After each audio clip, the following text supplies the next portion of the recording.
Celebrating 30 years of phenomenal trend forecasting, 5 times a week, Monday through Friday. Here's Gerald Celente with today's trends in the news. Hi, this is Gerald Celente. It's Friday, February 8th, 2019. And here are some of today's trends in the news.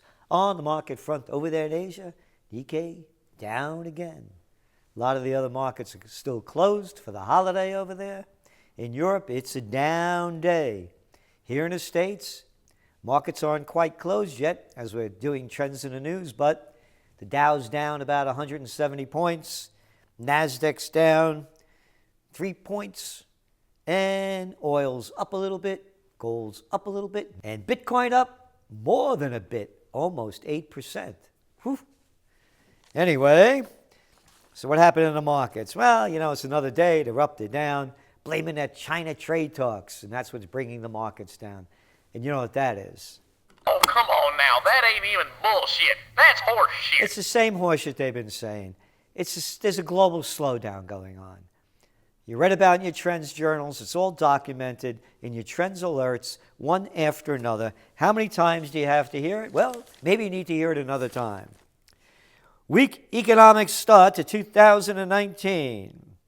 Survey data released indicated that France's output declined, while in December, retail sales across the Eurozone had their steepest monthly fall since mid-2011. Oh, yeah, that was at the height of the European market crisis, right? And that's what it's dropping to. Italy's economy, officially into recession, 2 straight quarters of negative GDP, and the composite purchasing managers index fell to 48.8 from 50 in December. Below 50 is decline. So there you got it. There's a slowdown. All the numbers show it. Yeah. Purchasing index gives early warnings, one after another around the world. Gold, it's staying in that 13.14, 13.20 level, looking good. Has to break above 13.85. From there, 14.50. 14.50, shoop, to 2,000 and above. That's our forecast. But has to break above that 13.85 to get to the 14.50, and it hasn't been able to do that. Back to the market sector. Where the market's going. You know the story. You got to bring down them interest rates. And we are forecasting, as I long have, since Powell did a backtrack, our Fed chair, from September when he said or indicated they were going to raise rates one more time in 2018, which they did, and up to 3 or 4 times this year, which they're not. So we're saying, and that's why we made our economic 9/11 forecast on the basis of raising interest rates, because you need more of that monetary methadone to keep that bull running. So we're forecasting that they are going to lower interest rates.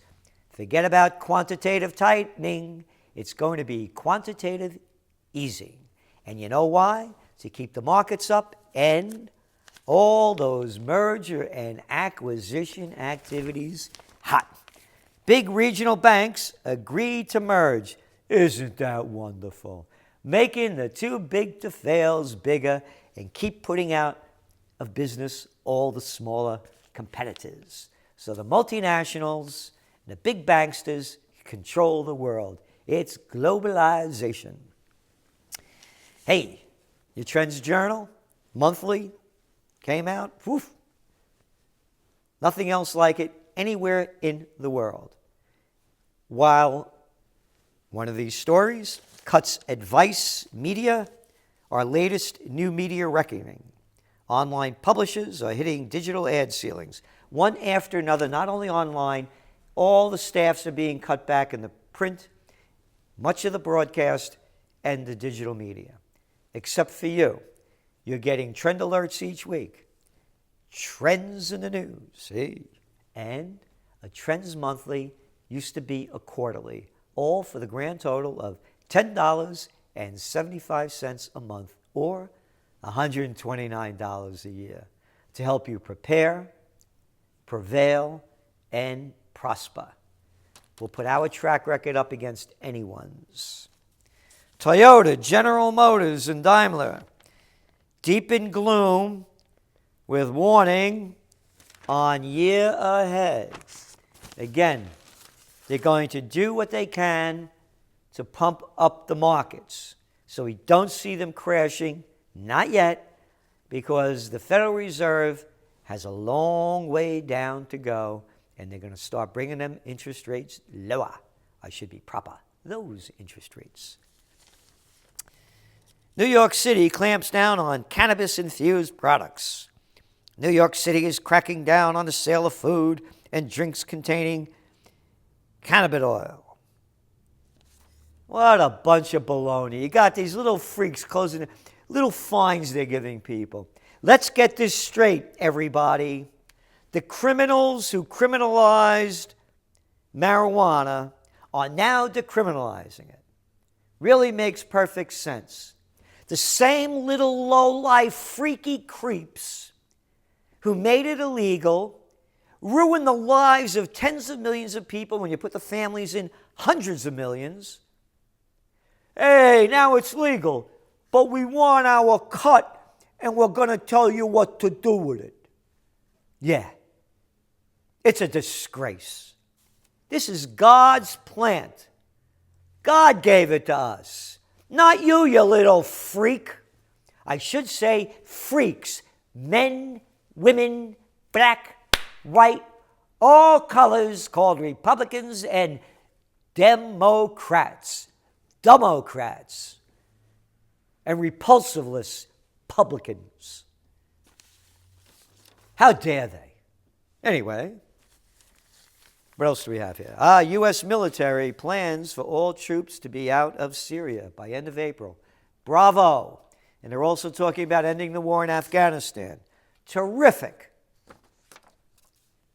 Because, hey, I launched Occupy Peace. I want peace. Bring home all the troops. But we got that other guy there, Trump, and his Secretary of State, Pompeo, and John Bolton. Secretary of State Mike Pompeo claims, you ready for this? Terror threat as cause for U.S. action in Venezuela. You know what that is. Warning, warning, bullshit alert. Secretary of State Mike Pompeo told Fox News reporter Trish Regan on Wednesday that Hezbollah, a Shia terrorist group based in Lebanon, has a presence in Venezuela. Quote, people don't recognize that Hezbollah has active cells.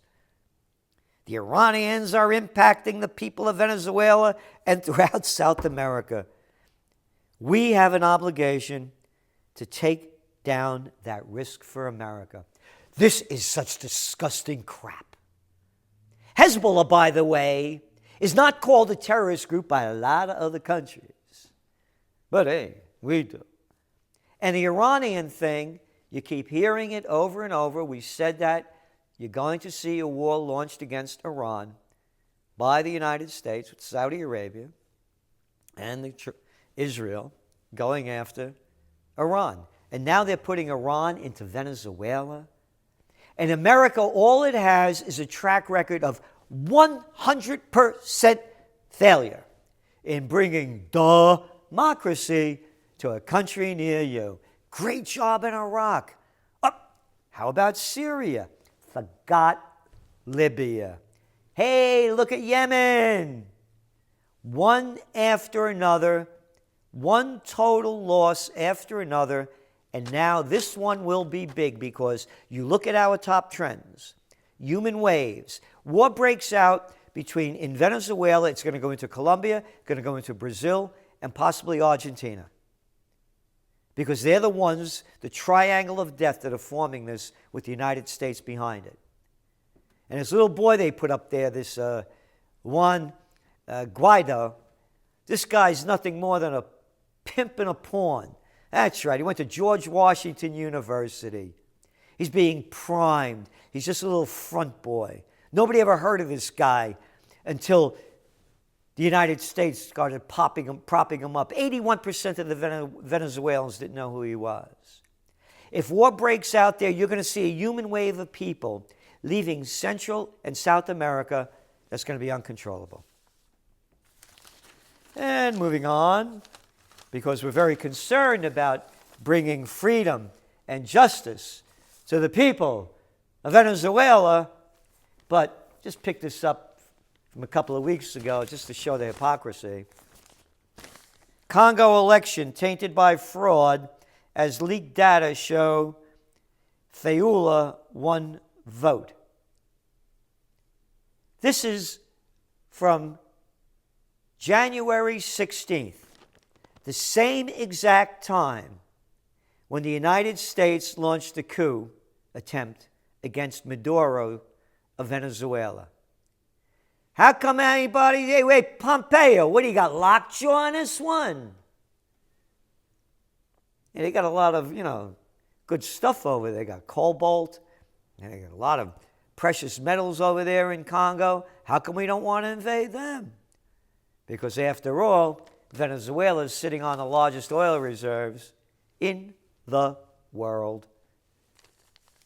Yeah, the hypocrisy. French lawmakers passed bill to suppress violent protest of the yellow vests. Violent protest? They're stopping protests. How come the United States isn't supporting the people of France that want to get rid of that little Catson Macron? Yeah, the banker boy. The rich people's president. How come there's no outrage there? I'll tell you why. Because you're a bunch of phony hypocrites. U.S. forges deal with Seoul over military. Last year, South Korea paid around $830 million to host U.S. forces. About half the overall cost. What are we doing there? The Korean War illegally launched by another sick son of a bitch, Harry Truman, destroyed North Korea. The pilots used to radio back, there's nothing left to bomb. And we're still there. And talking about how they're targeting Iran. I forgot, let's go back to President Trump with his State of the Union address. Iran hit back at President Trump's State of the Union address, in which he called Tehran the world's leading state sponsor of terrorism, saying the U.S. has a history of backing brutal regimes in the Middle East. They're right. America has a history of not only backing, but overthrowing brutal regimes in the Middle East. And now they're setting another one up. U.S. hostility has led to support butchers and extremists who've only brought ruin to our own region, Iran's foreign minister tweeted. He's right. The terrorist groups have been formed by the United States. You go back to Jimmy Carter when he wanted to get the Russians out of Afghanistan. Mujahideen. Yeah, you remember that one? Who did they bring in to overthrow the government of Libya? The Gaddafi government. Yep, them wonderful ISISes and other radical Islamic groups. Then pushed them into Syria. That's where the terrorism is. And finally, here's the news. The next president of the United States, or I should say, the Democratic candidate, front page in Thursday's New York Times. Oh, you don't see it? Here it is. A young O'Rourke in the city, searching for a path then too. A young O'Rourke in the city, adrift then too. And look who he's sitting with. Oprah Winfrey just had him on her show. In our 2008 Trends Journal, we showed how when Barack Obama was taken under the wing of the queen of the talk shows, he knew how to put on that act and talk in front of that teleprompter without skipping a beat. And he's being groomed next. He says he's not going to announce it until later this month. I got to talk to my family. Like, yeah, who are you kidding? Why did the New York Times give this little boy of nothing, because they say he was adrift, and when you look at his career, if daddy wasn't daddy, and his daddy-in-law wasn't a billionaire, Beto O'Rourke, nobody would know. The white Obama, that's who, and he may become the next president of the United States, Beto, with that O meaning zero, double the zero, O'Rourke. This is Gerald Celente, and that's some of today's Trends in the News.